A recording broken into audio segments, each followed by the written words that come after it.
Tonight, missing out on their right to education. 5 years on from the promise to transform care for vulnerable youngsters in Scotland. Many only get 30 minutes of schooling a week. I barely went in, I just refused, point blank, to even go into school. Even when I had a cut down timetable, I would still not go in. Also making the headlines. Middle-aged, fat and drunk. The description of Oasis fans that's angered Liam Gallagher ahead of their sellout Edinburgh concerts. And we meet Stumpy, the ring-tailed lemur whose longevity has just won him a place in the record books. I'm Kellyanne Woodland. This is the STV News at 6.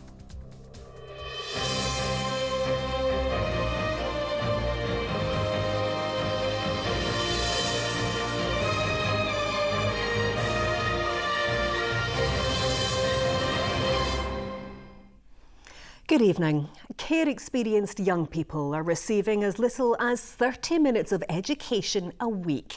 A report by the charity Who Cares Scotland also found looked-after pupils face an exclusion rate almost 6 times higher than the average. It says the research is a reality check for those claiming Scotland is on track to keep the promise to transform care by 2030.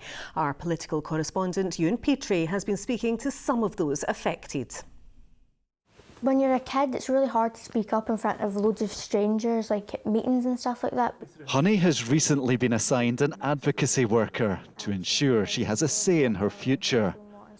After moving into foster care 4 years ago, she started staying away from school, missing out on almost half her education. I was a really anxious person, so I was overthinking for friends, things, for teachers, for classes. I barely went in, I just refused, point blank, to even go into school. Even when I had, a cut down timetable, I would still not go in. So, I've probably missed a huge bit of school. This report, ordered by the Children's Commissioner, found the exclusion rate for looked-after pupils is almost 6 times the average. We heard that there were actually some children and young people who were getting offered 30 minutes a week of education, sometimes in a room with minimal support, minimal engagement with other children and young people and the rest of the school. That's really worrying. So what I'm calling for is for Scottish Government to ensure that there is monitoring, scrutiny of when these are happening, why they are happening, and are they in the best interests of children and young people. It's now 5 years since the promise was launched, a commitment to transform care in Scotland. It called for an end to formal and informal exclusion for care-experienced pupils. Unfortunately, this tells us what we've known for a while, that the promise isn't being kept for the vast majority of care-experienced children and young people who are in education. That basic right to education is not being met, and that's not what the promise said. And the young people that we work for and speak to tell us that if they had someone who was in their corner helping them understand what their rights are, then they might have an opportunity to have those rights upheld. The Scottish Government insists exclusion should only be used as a last resort.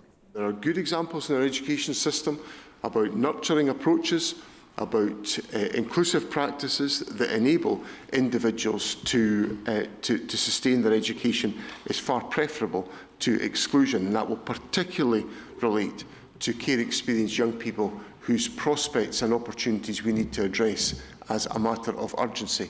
With greater support now in place, Honey is close to having a full timetable at school.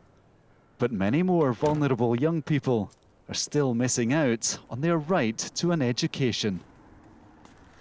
Well, Ewan joins us now, and Ewan, we've heard before about the slow progress in fulfilling the promise. So what more does this report tell us? Well, it's another clear example of exactly where the promise is not being fulfilled. This report is called Exclusion Labelled as Support. So really it's asking the question, are some schools, and it's by no means all schools, but are some schools not providing the support needed, leading to some young people missing out on education? So, for example, many young people are finding that children's hearings or meetings with social workers are being put around their education rather than the other way around, and that kind of informal exclusion shouldn't be happening anymore. So that's happening for some. So what are charities wanting to deal with this? Well, the Scottish Government is due to publish the Promise Bill. We're expecting that as early as this week. And Who Cares Scotland has been campaigning for quite some time now for that to include the statutory right to independent advocacy. Now, you saw how much of a support that was to Honey in my report. Now, the charity wants that in place as quickly as possible so that fewer young people feel abandoned by the system. All right, Ewan. Look, thanks for coming into the studio to talk us through that. Thank you. Now, with a little over 400 days to go until the start of the Commonwealth Games, the race is on to transform one of the main venues. Scotstoun Stadium, which will host the athletics events, is getting a new running track and upgrades to the stands. Ollie Dickinson has more.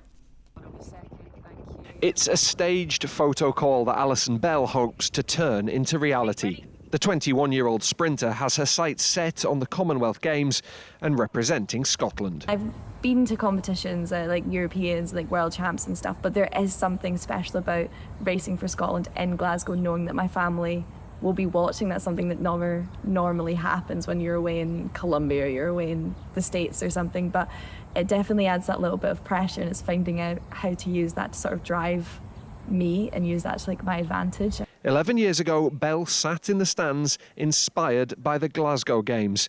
Now she wants to be the inspiration for the next generation. Yeah, so 2014, I was only 11 years old. I just started watching athletics, and it was sort of like a little present to go watch, like something that I just sort of started. And I kind of knew in that moment that this was something that was really, really cool. I really try my best to interact with like all the junior, like young girls in Scotland as sprinters. I think that's the best way to sort of like keep people in the sport, and yeah, hopefully that does. If she makes it, Alison will compete here at Scotstoun Stadium, and starting today it's about to undergo a major revamp with a new world-class athletics track being installed over the coming months. This investment in the track here in Scotstoun will benefit not only the local people but everyone across Glasgow who wants to come along, use the track that elite athletes will run on next year. This investment speaks to the power of the Commonwealth Games. It's a great asset for the community here in Scotstoun. It's an investment in athletics, and we're just really excited to be contributing and playing our part to the life of Glasgow.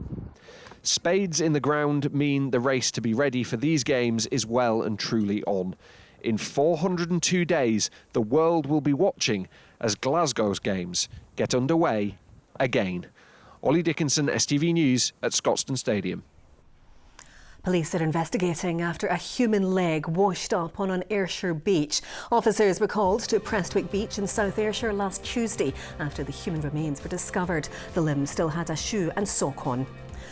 The winter fuel payment to pensioners in Scotland will not be less than what will be paid to those in England and Wales. The First Minister confirmed that the Scottish Government will at least match the payments announced by the UK Government last week, £200 or £300 for those earning under $35,000. John Swinney also said he expected his government to receive £120 million as part of the funding towards the scheme. And the Royal College of Psychiatrists says Scotland is facing a mental health emergency. It comes as the college launches its own manifesto ahead of the Scottish Parliament elections next year. The plans include delivering a fully funded national strategy to cut the mortality gap in people with mental illnesses and learning disabilities in half by 2050. The document is calling on politicians to tackle the mental health emergency. One of the drivers for this manifesto is that we are horrified by the premature, tragic deaths of people with severe mental illness. So if you have a severe mental illness in Scotland, on average you'll die 15 to 20 years younger. And 1 in 20 of those deaths are from suicide. The other 19 in 20 of those deaths are from other potentially preventable but physical causes. Now, what does an Oasis fan look like? Well, Liam Gallagher has hit back at Edinburgh Council after it emerged a meeting planning for their concerts at Murrayfield had described potential attendees as middle-aged, intoxicated and rowdy. Some might say it's caused a bit of a stir, as our senior reporter Gordon Cree has been finding out. When Oasis holds 3 sellout concerts at Murrayfield in August, it'll be the first time the Gallagher brothers have performed in Edinburgh since 2009. But after the people who might be coming here were characterised in a meeting involving the City Council, Liam hasn't taken it well. To the Edinburgh Council, I've heard what you said about Oasis fans, and quite frankly, your attitude stinks. I'd leave town that day if I was any of you lot. I'd love to see a picture of all the people on the Edinburgh Council. I bet there's some real stunning individuals.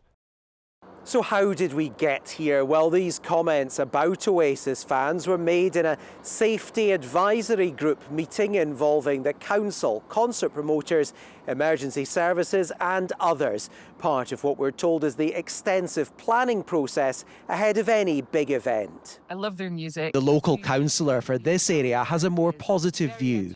I'm going to be there myself. I do not consider myself to be a fat, rowdy, middle-aged man. So I'm quite disappointed by those comments. I think this is a great opportunity for Edinburgh. We're attracting these big names and I'm delighted and I'm looking forward to it. Well, what do you think an Oasis fan looks like? Probably like my dad. So I'm a middle-aged man. How old's your dad? 55. If you don't mind me asking, does your dad like a drink? Yeah. My lad listens to it. It gets played on like Fortnite and, you know, like computer games what kids play today, so you've got quite a wide appeal. Oh, of course they have, yeah. People who want to introduce their kids to the band, just looking forward to it as an exciting event. You know, it's a big reunion, and I think this kind of detracts from that. You know, it's like, you know, it's putting a bit of a dampener on things. I think it's fantastic what's happened in Edinburgh over the last couple of years. You know, we've had 2 nights of Taylor Swift, we've got 3 nights of Oasis, we've got a night of AC/DC to look forward to as well. Some great concerts coming back to Edinburgh, and Murrayfield Stadium is a fantastic venue. The council insists the city is proud to host these events. It can only hope come August concert goers don't look back in anger and instead roll with it without too many cigarettes and alcohol. Gordon Cree, STV News, Edinburgh. The search for a person who fell overboard from a ferry has been suspended. Crew on the Western Ferry service between Gourock and Dunoon alerted the Coast Guard yesterday afternoon. The Coast Guard confirmed the search had been stood down today. During the search, a helicopter was dispatched alongside teams from Largs, Dunoon, Kames and Helensburgh. CalMac also deployed their MV Alleycat vessel to help with the search. Now, an organisation offering vital support to women and children affected by domestic abuse in the community for over 40 years has been forced to close its doors. Clydebank Women's Aid says it can no longer afford to continue the service. The charity as a whole says it's on its knees across the country. Hannah Carmichael reports. It was quite an intense experience in my life, and I didn't want to flee, but I had to for my safety. Emmy grew up in a violent household. After reporting it to police later in life, it was recommended she took refuge with Clydebank Women's Aid for her own protection. I felt like it was one of the best decisions for me to go there. It was just nice to have somewhere like a home. During her stay, Emmy was given practical advice and the support she needed to start a new life. I basically turned my whole life around to what I wanted to be, and I feel like that's what the goal is for girls in there, because so many girls don't get that chance. Women's Aid, places like Clydebank, is vital to the community, because where else are women meant to go if they don't have anything? They're either just going to be another statistic, you know. And I feel like that's what people don't realise.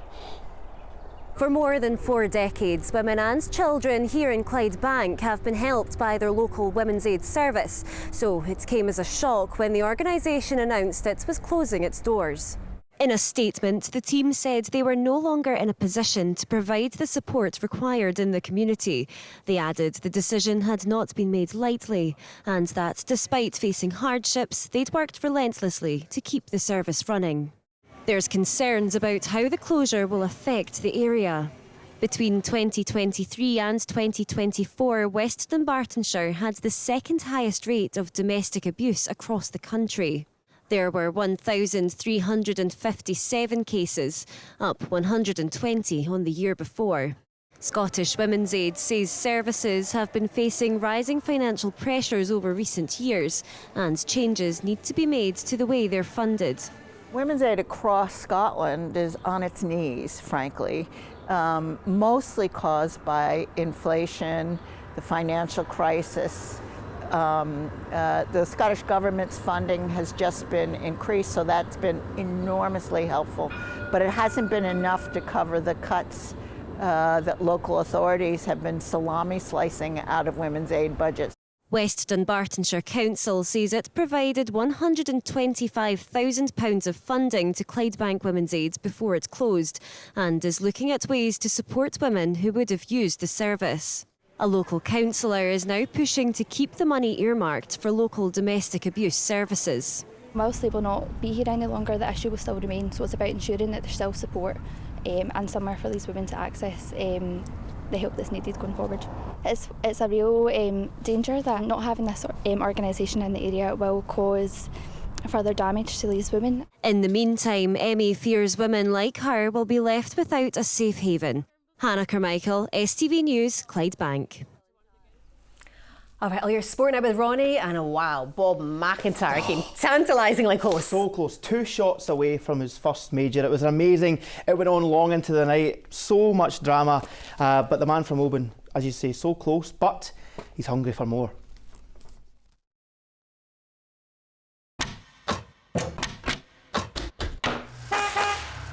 STV Sport, sponsored by the C.R. Smith Summer Sale. A very good evening. Robert McIntyre says competing at the business end for major championships is what he's been dreaming of and vows he'll be back for more after coming agonisingly close to winning the US Open. McIntyre finished runner-up at Oakmont as he bids to become the first Scot since 1999 to win one of golf's 4 big championships. Jamie Bothwick has the story. The day that I said to myself, well, why not be me today? When I was going round and I just trusted myself. We're sitting here in the clubhouse nicely and just wait and see. And the reaction from McIntyre said it all about the drama that had just unfolded. This afternoon, as he flew to Connecticut for his next tournament, the Travellers' Championship, the 28-year-old posted on social media insisting he will be back in the hunt again. While McIntyre's major dream is on hold for now, his display at Oakmont comes with significant prizes of its own, not least more than $2.3 million for finishing in second place. The result also lifts him to an all-time high of 12th in the world rankings and catapults him into the mix for an automatic place on Europe's Ryder Cup team this autumn. In addition, he's now well placed to make the money-spinning season-ending events both on the PGA Tour and on the other side of the Atlantic with the DP World Tour. Not one thing. I'm a guy that believes. Celtic are closing in on a deal to sign Swedish international Benjamin Nygren after agreeing terms with the 23-year-old. The Parkhead club are now in talks with Danish side Nordsjælland over a fee for the attacker. Former Parkhead goalkeeper Pat Bonner says early recruitment is key for Brendan Rodgers ahead of the upcoming Champions League qualifiers. Could this man be the new Swede in town? With talks advancing with Nordsjælland over a fee for winger Benjamin Nygren, he's set to follow Kieran Tierney to Glasgow's East End as another early summer recruit. Today at Hampden, promoting the start of the Refugee World Cup Scotland at the end of the month, Celtic great Pat Bonner says quick recruitment is crucial to the club's success this season. I'm all for that if you can, identify, recruit early. It's not easy in the market. You can get the squad in, get them playing. Kieran Tierney obviously was announced very early, and if they can get a few more quality in alongside that, and do it early and get them ready for which is an important game, the European game. That's not going to be easy. Meanwhile, former Rangers goalkeeper Cammy Bell admits Russell Martin has a huge amount of work to do to get his squad ready for their upcoming Champions League qualifiers.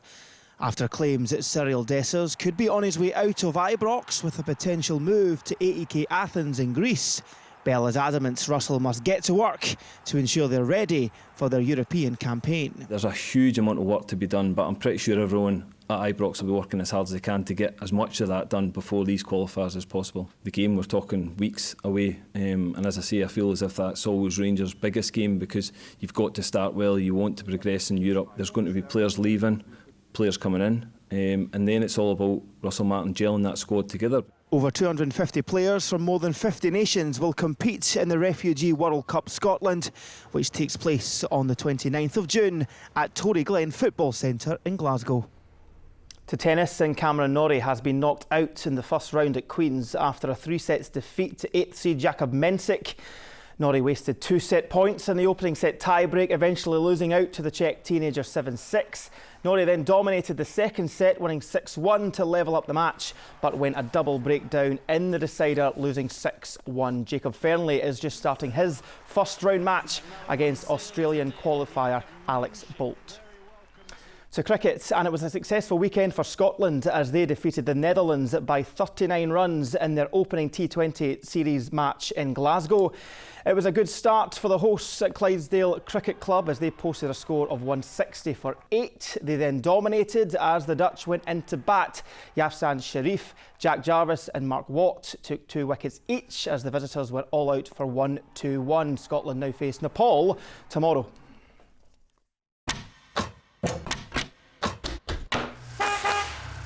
STV Sport, sponsored by the C.R. Smith Summer Sale. That's all your sport tonight, Kayla. All right, Winnie, thank you. OK, let's get your weather forecast now from Sean. Midday Mayan temples, followed by sunny afternoons on the sand. TUI sponsors STV Weather. A very good evening to you. You've probably heard by now we're in for a real scorcher by the end of the week. Some very, very warm air heading in from the south, and I expect some local overnight temperature records could fall, especially during Thursday night and Friday night. Some spots could stay about 19 degrees through much of the night, and daytime temperatures, have a look at this. These are the top spots I'm expecting for us here. In the city centre in Glasgow, we could, look at that, 27 degrees Celsius on Friday. Bridge of Allen also 26 degrees Celsius, but you can see it's really around parts of Glasgow where we could see some of the highest temperatures. So a very, very warm end to the week, and there'll be plenty of dry and sunny weather. And of course, this is going to coincide with the summer solstice on Saturday, so the UV levels don't get any higher. So a high sunburn risk, so an absolute scorcher to end the week. 12 to 14 degrees Celsius during this evening. We're going to hang on to a lot of cloud and shower outbreaks of rain across northwestern parts, and we'll start to see that rain moving a bit further south and east into tomorrow morning. Should improve slowly through the morning tomorrow. We start off with a lot of clouds, some light drizzly showers, and then the sunshine breaks through during the afternoon. Bit of a breeze, mind you, but most of the showers clearing away. Top temperatures 18 to 20 degrees Celsius. Still a few showers around as we head into Wednesday, especially across western parts of the country. Drier in the east. Temperatures still around the teens, but much, much warmer by Friday and Saturday. Bye-bye. TUI sponsors STV Weather.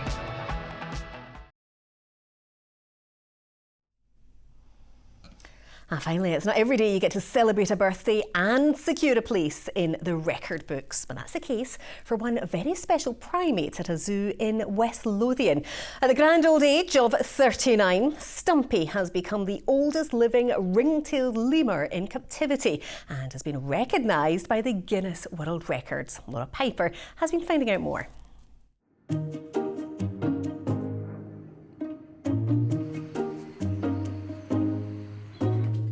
For the keepers at Five Sisters Zoo, this is no ordinary day. They are in the presence of a celebrity. Stumpy the lemur is marking his 39th birthday, officially making him the oldest known lemur in the world. He's a really, really chilled lemur. Even in his old age, he is still dominant over the others, but he does it in a very nice way. He just loves to sunbathe and the luxuries in life. And tries to get as much extra sweet potato out of me as he can. Stumpy, named after his shorter than average tail, has been officially recognised by Guinness World Records. Born in 1986 in Surrey, he moved to Scotland in 2005 and has defied the odds, living nearly double his expected lifespan, thanks to the careful care of his keepers. In human years, he'd be roughly 117 years old. Obviously, he's been blessed with good health to be the oldest lemur in the world. He does have some arthritis that is managed with our vet. Not only has Stumpy reached the grand age of 39, he's also done his bit for lemur conservation.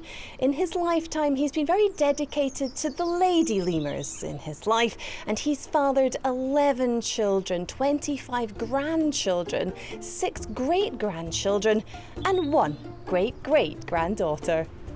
Stumpy is celebrating with his keepers and his family, his 2 sons who still live with him, and plans to spend his day snoozing in the sun with an extra special helping of sweet potato cake. Laura Piper, STV News, West Lothian. Oh, happy birthday to Stumpy there. Well, that's it from us. Colin will bring you Scotland Tonight after the late news, but from all of us here on the team, we'll see you tomorrow. Bye-bye.